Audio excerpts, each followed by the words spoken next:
Alors nous sommes une entreprise très atypique, sur la trentaine de collaborations. Nous, l'inclusivité, elle est dans la génétique. Nous n'avons que 25% de Français et 75% de non-Français, des gens qui sont soit étrangers, soit alors d'origine étrangère. Et ça, c'est absolument génial. Autour de moi, mon assistante est arménienne, notre directeur financier est indien, notre responsable du recrutement vient du Cameroun. Bref, on a tous les pays qui sont représentés. Donc on cherche désespérément du français. Donc nous, on a une problématique inclusive presque inversée.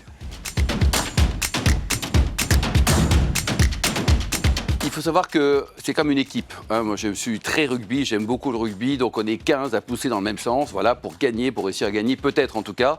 Et je pense que c'est un facteur de richesse, cette diversité.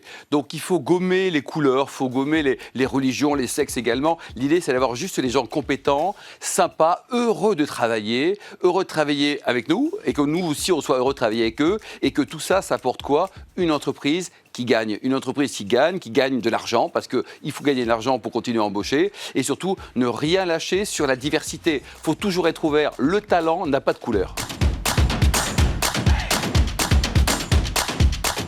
Alors c'est vrai que quand on a un DRH qui vient du Cameroun, c'est par définition quelqu'un qui va être ouvert à la diversité, ouvert à tout le monde. Et c'est vrai que ça c'est déjà un postulat. Alors il ne faut pas forcément prendre que des gens de couleur comme DRH, mais ça veut dire que ça pose une problématique en disant ici nous sommes très ouverts. Nous cherchons juste des bons, des gens motivés et des gens sympas. Donc ça c'est une façon de voir les choses en disant welcome à tout le monde, avec le métier qui est quand même très important, celui de DRH.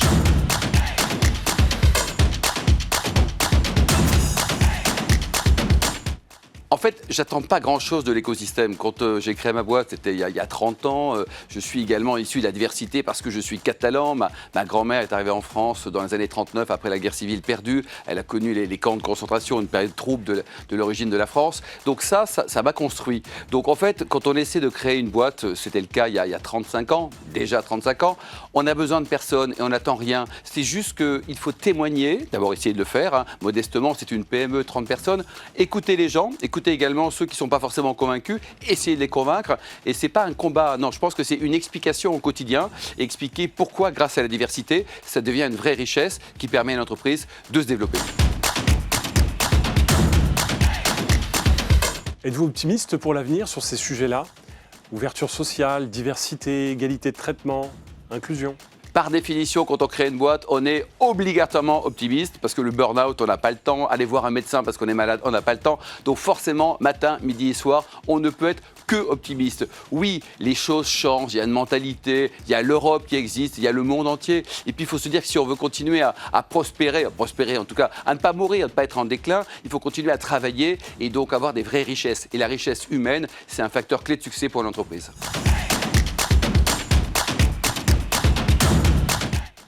Alors pour le 29, il n'y a pas à discuter, il faut venir massivement, il faut soutenir, il faut être présent, il faut écouter, il faut pourquoi pas aussi témoigner. Bref, c'est un événement unique pour comprendre l'avancée des choses et comment on peut s'améliorer, comment on peut faire plus. Et après, pour mobiliser en dehors, nous, modestement, on va le faire avec nos différents médias, on va le relayer, on va faire les interviews et puis prêcher la bonne parole auprès des 200 000 personnes qui nous écoutent chaque semaine.